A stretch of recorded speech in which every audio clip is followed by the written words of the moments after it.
இந்த வீட்டில் நடந்த சம்பவங்கள் இருக்கும்போது எனக்கு போய் பார்க்கணும் போலே தோணுச்சு.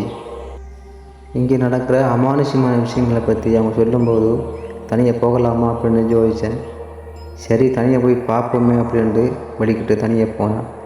அங்கே போனபோது எதிர்பார்த்த சம்பவங்களை விட நிறைய சம்பவம் நடந்துச்சு. ஆனால் என்னால் கேப்சர் பண்ண முடியலை.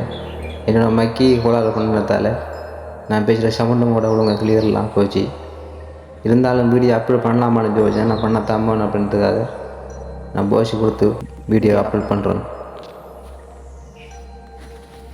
இந்த வீட்டில் வயசான பாட்டி ஒரு ஆள் வாழ்ந்துருக்காங்க. அவங்க இருக்கும்போது யாரும் அவங்கள பார்த்தது இல்லை, வந்து யாரும் பேசினது இல்லையா. அது அவங்க அங்கே இருந்து இறந்து ஒரு 15-16 நாளுக்கு அப்புறமா தான் பாடி அங்கே எடுத்துருக்காங்க. அது வரைக்கும் அங்கே இருந்துருக்கு, இறந்து அங்கே கிடந்துருக்காங்க. அழுகிற நிலையெல்லாம் எடுத்துருக்காங்க பாடியை.